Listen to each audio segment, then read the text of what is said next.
invite you to open your Bibles to the book of 2 Samuel is where we're going to be at tonight. 2 Samuel, chapter 23 is where we'll be beginning. Again, 2 Samuel, the chapter is 23.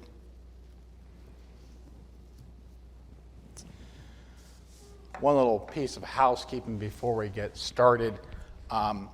Anyone have the score right now? I'm not supposed to recognize that. Anyway, no. Tonight we're going to be finishing our series that we started, so it seems like a long time ago, studying through the life of David. And we haven't gone through all these books, but this study has taken us through 1 Samuel, 2 Samuel, and we'll be in a little bit of 1 Kings tonight. And while we have not gone exhaustive into every single detail about David's life, I believe we have hit the highlights, the high points, and the low points to get a sense of who David was as a person. And I encourage you as we conclude this study to go back to the lessons and probe deeper. There's a lot that we didn't get a chance to touch on. The typology of David as a type of Christ, combining both a prophet and king together. How David is the model king for the rest of Israel's history.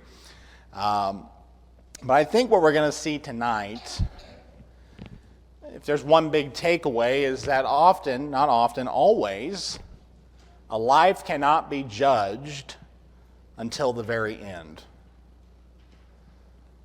Because when we see David's final days, I think what we see a king who has learned several lessons the hard way, trying to put into practice those lessons learned. And so we begin actually in, like I said, in 2 Samuel. Now, in your Bibles, as in mine, you may have a header in these first 7 verses as David's last words.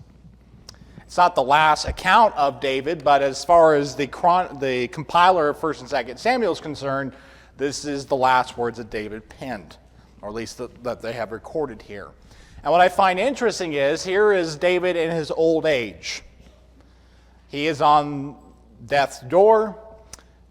He has survived the many wars with the Philistines, the period of exile in which Saul was after him, the betrayal with his own household of Absalom, the horrible situation that we did not cover in our series of his one child with his stepsister Tamar.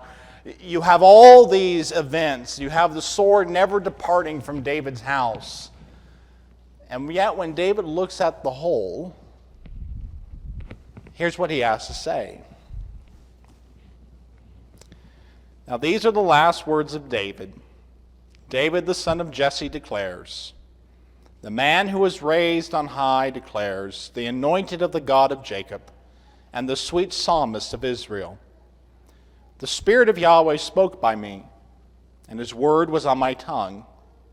The God of Israel said, the rock of Israel spoke to me. He who rules over men as a righteous one, who rules in the fear of God, is as the light of the morning when the sun rises, a morning without clouds, from brightness of the sun after rain, with the tender grass springing up from the earth. Truly is not my house so with God, for he has made an everlasting covenant with me, ordered in all things and secured. For all my salvation and all my desire will he not indeed make it grow. But the vile men, every one of them, will be thrust away like thorns, because they cannot be taken in hand. But the man who touches them must be armed with iron and the shaft of a spear, and they will be completely burned with fire where they sit." Now David, speaking poetically, after all, the chronicler refers to him in verse 1. Those aren't the words of David. The words of David begin in verse 2, but the sweet psalmist of Israel. David was known as the poet, not only their king, but a great writer and so forth. But what I want us to reflect here on David's last words is all David can see, and I think rightfully so, that God has been completely and utterly faithful to him despite his lapses. This did not mean that God blessed him in spite of his sin. No, far from it.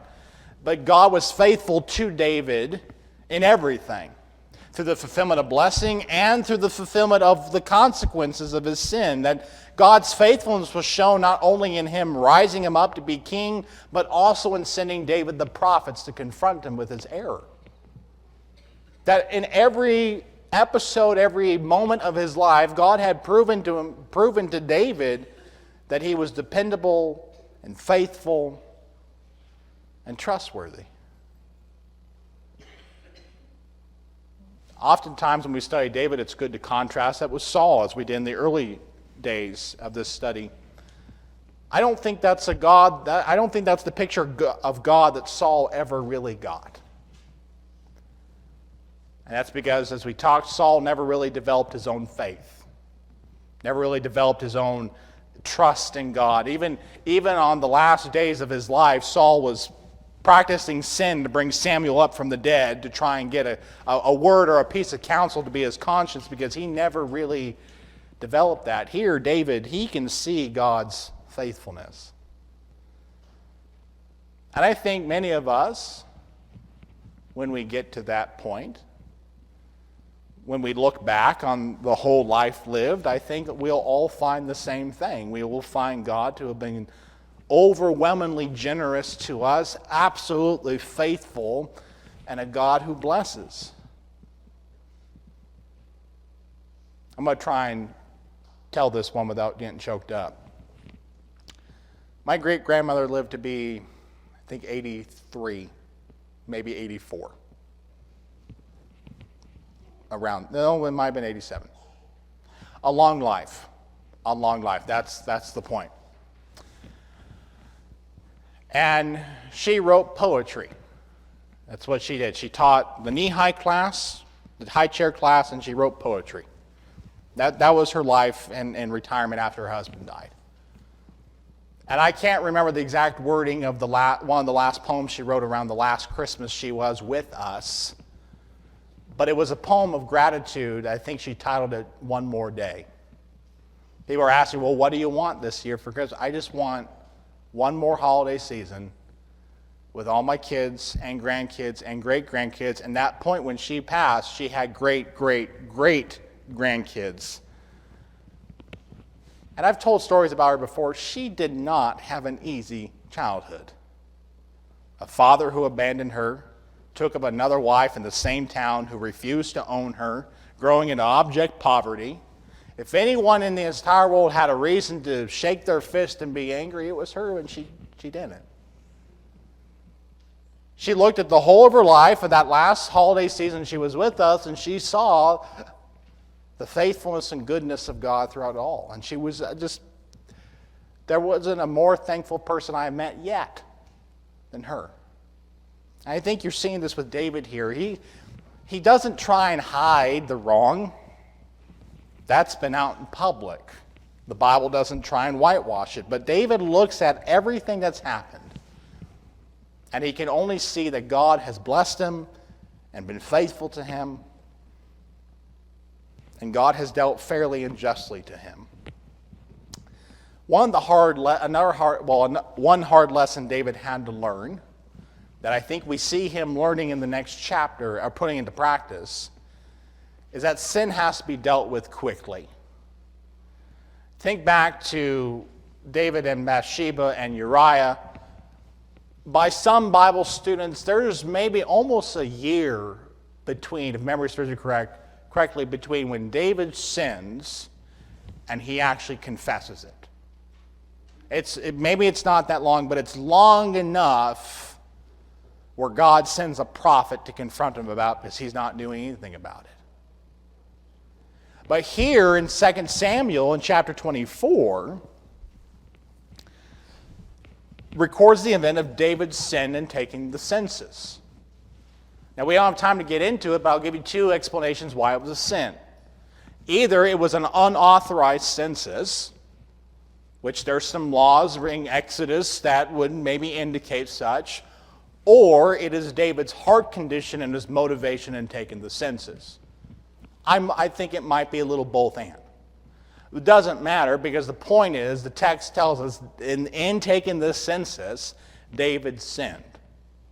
You look in first 9 verses here of 2 Samuel 24. And again the anger of Yahweh burned against Israel, and it incited David again to say, "Go, number Israel and Judah." So the king said to Joab, the commander of the military force who was with him, "Go now throughout all the tribes of Israel, from Dan to Beersheba, and take a census of the people, that I may know the total count of the people." But Joab said to the king, "Now may Yahweh your God add to the people 100 times as many as they are, while the eyes of my lord the king still see. But why does my lord the king delight in this thing?" Nevertheless, the king's word stood against Joab and against the commanders in the military force. So Joab and the commanders of the military force went out from the presence of the king to take a census of the people of Israel. And they crossed the Jordan and camped in Aror, and on the right side of the city, in the middle of the valley of Gad, towards Jazer. They came to Gilead and to the land of Tathim Hudishi. And they came to Dan Jaan and surrounded and to around Sidon. And they came to the fortified city of Tyre and the cities of the Hivites and the Canaanites, and they went out to the south of Judah to Beersheba. So they had gone throughout the whole land, and they came to Jerusalem at the end of 9 months and 20 days. And Joab gave the total count of the census of the people to the king, and they were in Israel 800,000 valiant men who drew the sword, and the men of Judah were 500,000 men. Now, the text tells us at the beginning this was a sin. And I offer 2 explanations. If there's still questions about that, we can do that with the Q&A later. But the point is, there's a sin here. And unlike the sin with David and Bathsheba, once the report comes back, I want us to note verse 10. Then David's heart struck him after he had counted the people. So David said to Yahweh, "I have sinned greatly in what I have done. But now, O Yahweh, please take away the iniquity of your slave, for I have acted very foolishly." It didn't take a prophet this time to convict David of his sin. It didn't take an illustration of a great injustice done against a poor man with his little ewe lamb for David to get the point. As soon as the number comes back, the text tells us his heart struck him. Now, I would say we've all probably experienced that feeling. You said something in a bit of irritation or anger.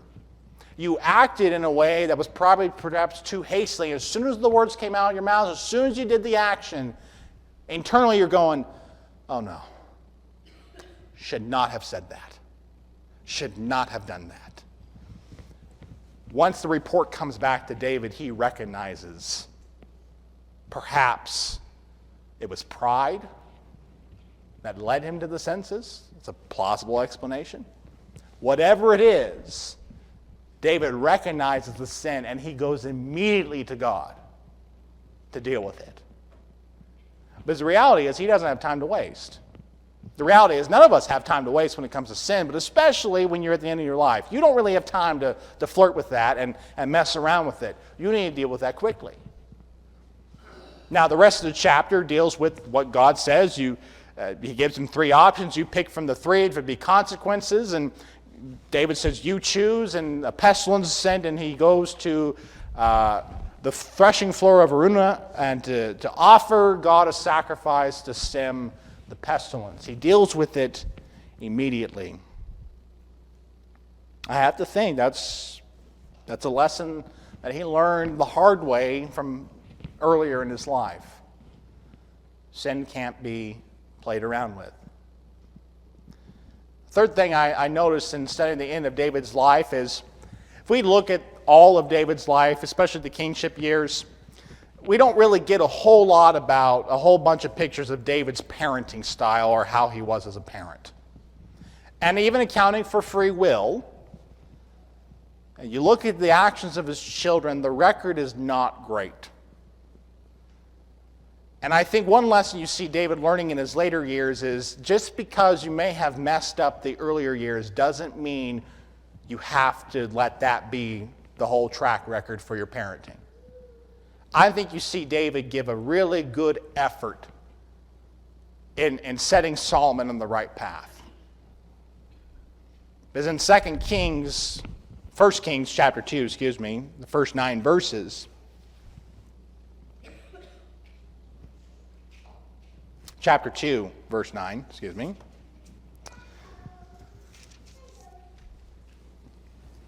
you see David give these last instructions to his son Solomon before he takes the throne. The text reads here, "Then David's time to die drew near. So he commanded Solomon his son, saying, I am going the way of all the earth.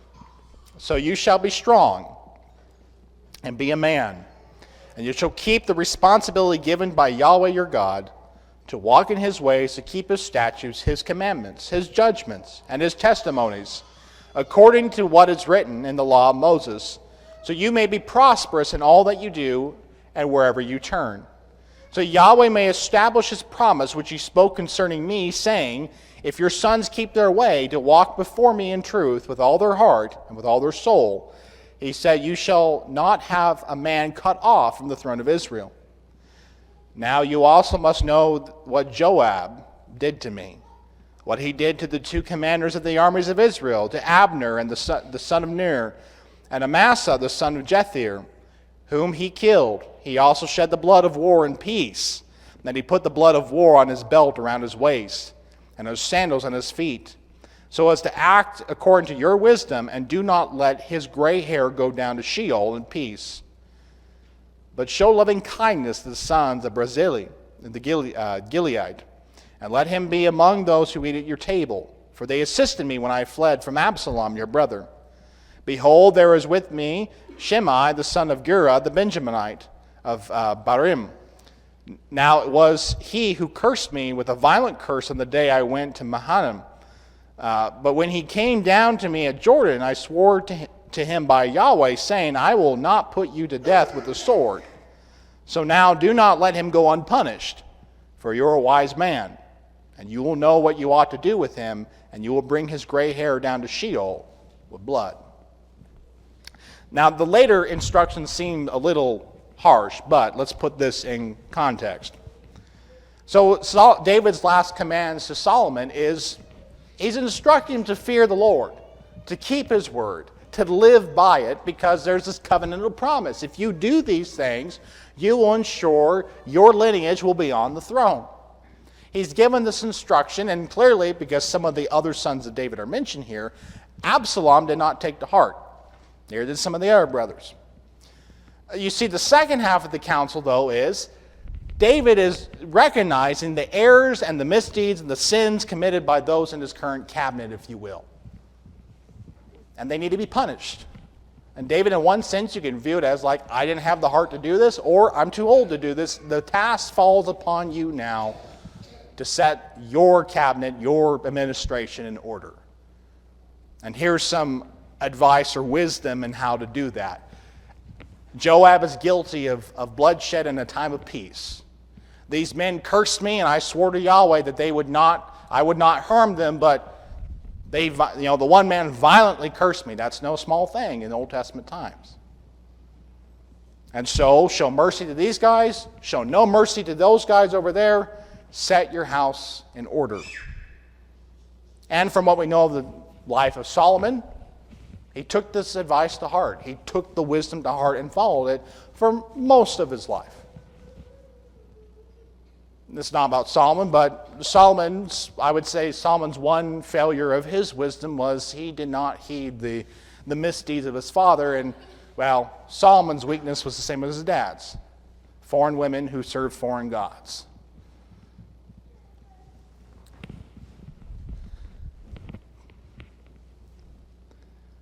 But David reflects back on his life in these final chapters here at the end of his life, the beginning of Solomon's reign.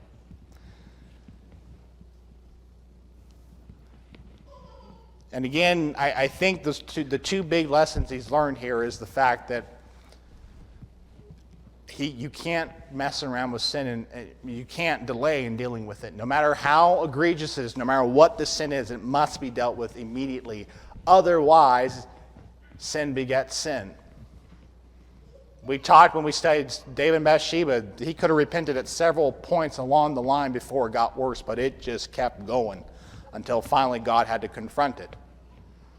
And here, David, I think, has learned some hard lessons about the need to instill in your children the fear of the Lord. And I will say, as a point of practicality here, it's never too late to make it right with your children. I've known of families that have been completely transformed as mom and dad decide to get serious about the Lord, and then they start training their children properly. The children could be teenagers by that point. Or sometimes it may be that parents had failed on their children, and they get the chance to instill the fear of the Lord in their grandchildren. I've seen that as well. It's never too late to make that right. And I think you're seeing David trying to make right by his one remaining faithful son here with this last instruction. And what's interesting to me is, if you want to consider it, funeral passages in the Bible of recounting how certain individuals died. David's is just as brief as, well, the briefest one I think is Moses. It's the shortest funeral sermon there is. Moses, my servant, is dead. Joshua, you're in charge. And in many ways, that's kind of the mark of a life well lived. Because when we read about David's death, in verse 10 and 11, 10 and 11, and David slept with his fathers and was buried in the city of David. And the time which David reigned over Israel was 40 years. In Hebron he reigned 7 years. In Jerusalem he reigned 33 years. Because oftentimes if you were a wicked king, your ending doesn't get recorded like that. Your ending, it's not a wicked king, but if you're like Jezebel, your ending gets recorded as, and her body was devoured by the wild dogs. Or this guy was killed this way, or this guy died that way. Or your epitaph is, and here died Manasseh, who practiced all the wickedness of the Israelites, or if you're a king of Israel, who practiced wickedness just like Jeroboam. David got to die peacefully in his old age, which honestly is pretty good when you think about it. But David would leave his mark not only on Israel's history, but in the history of the Bible as a whole. As we talked about in Matthew's gospel, when we said, why study Matthew? The two big names that Matthew starts off with in that genealogy is Jesus of Nazareth, the son of David, the son of Abraham. David, in his Psalms, God gave him so many messianic prophecies that not only did David become the standard by which every good king was judged by later in Judah's history, but David became seen as a type, as one whom that we were expecting the Messiah to come from. So many times in the Gospels you see Jesus question and get questioned about who the son of David is, and him asking and giving questions about that to try and help them to understand that he's it. And David, again, is that type of Christ in the sense that he is prophet and king combined into one. He's tries to be a servant of God to all the people. And every type, before the reality comes, it fails in some way. Unlike David, Jesus never sinned. Jesus never had the valleys or the depths, but David is a king. Jesus is like a king, is a king like David, in the sense that he served God with all his heart and he came to rule and show justice and mercy to the people. And so when we study these Old Testament narrative counts, for me it's always helpful to see it in the bigger picture. The reason why we have this extensive history of the life of David is because he's that important in the Bible story. He's kind of that big landmark on the path to get to Messiah. He's also the mouthpiece by which God gave many messianic prophecies in the Psalms about who the Messiah is going to be and how the Messiah is going to reign. I mean, David wrote Psalm 2 about the Lord is appointing his Christ to rule over the nations. Well, it's kind of important to know the guy who wrote that.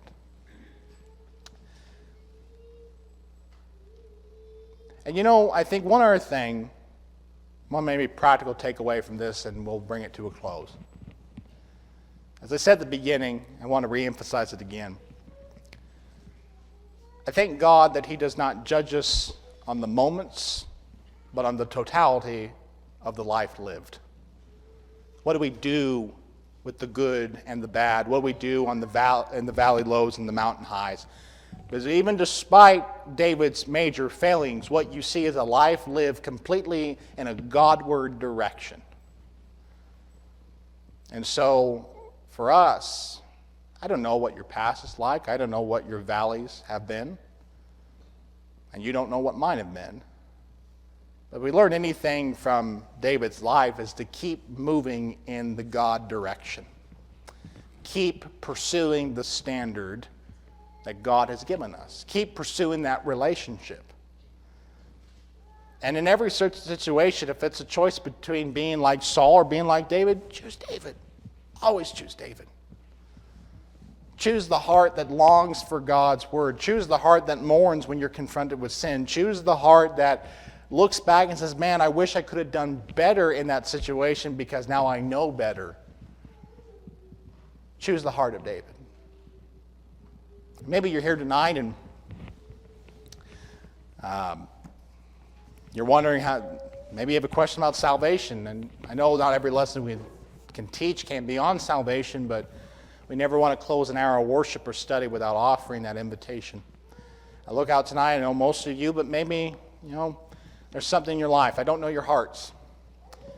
The gospel's pretty clear that Jesus, in Mark's account at least, tells us that he who believes in him and is baptized shall be saved. Maybe you've never done that.